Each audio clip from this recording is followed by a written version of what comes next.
This happened last winter. I usually take night shifts, not just for the better tips, but because I like the quiet. There's a calmness to the city after midnight that I've always appreciated. But that quiet can turn on you. Sometimes silence makes the weird things feel even weirder. That night, I had been driving for hours without anything notable happening. My playlist was on shuffle, the streets were mostly empty, and I was sipping on some gas station coffee to stay alert. Around 3 a.m., I got a ping from a pickup spot in an industrial area just outside of downtown. Not the most common request, but not unheard of either. I pulled up to the location, an old auto repair shop, shutters down, sign flickering. The building was clearly closed. There was a single figure standing just outside the metal gate. He didn't wave or move toward me, just stood there, still, like he was waiting for something else. I thought about canceling. Everything about it felt off, but I waited. He eventually walked over to the car and opened the back door without saying a word. He was tall, thin, wearing a too-big coat that looked like it had come from a thrift store 20 years ago. His eyes were bloodshot, and he smelled faintly of gasoline. As soon as he got in, I felt this pressure in the air, like something heavy had entered the car along with him. I asked him if he was heading home, just to break the tension. He didn't answer.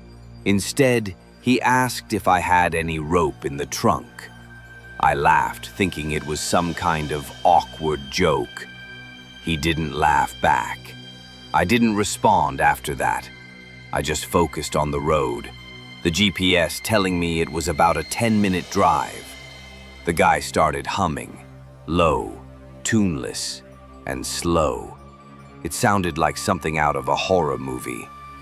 Every time I glanced in the mirror, he was just staring, like he was looking through me. About halfway to the drop-off, he started muttering something under his breath. I couldn't catch all of it, but I heard words like cleansing and second chance. I was trying to keep calm, thinking maybe he was just mentally unwell, and I just needed to get him to his destination safely. Then he leaned forward, his face inches from the back of my head, and whispered, "Have you ever been followed home?" I didn't answer. I kept driving, pretending I hadn't heard him. But my pulse was in my ears now. I was ready to pull into the nearest gas station or open business if I had to. Just when I thought it couldn't get any worse, he started crying. Silent tears at first, then little sobs, and then he started apologizing.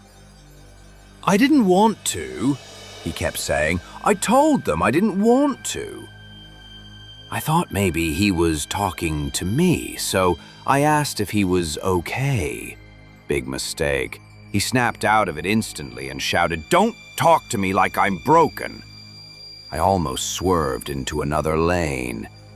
We were less than a mile from the address now. I didn't even want to drop him off. I just wanted him out.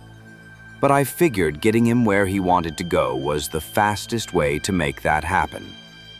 When we finally pulled up to what looked like a boarded-up duplex, he didn't move at first, just sat there, breathing heavily. Then he looked straight ahead and said, "You're safe tonight." Without another word, he got out, shut the door gently, and walked toward the house. I didn't wait to see if he went in. I hit the gas and didn't stop until I was back near the highway. Later that week, I saw a short segment on the local news about a break-in at a chemical warehouse a few blocks from where I picked him up. The suspect hadn't been caught, but the police had released a blurry image from a security camera. It was hard to make out, but I swear to God it looked just like him. I didn't report anything. I didn't want to get involved. But now, every time I pick someone up, I think about that night, and I always make sure my dash cam is running. always.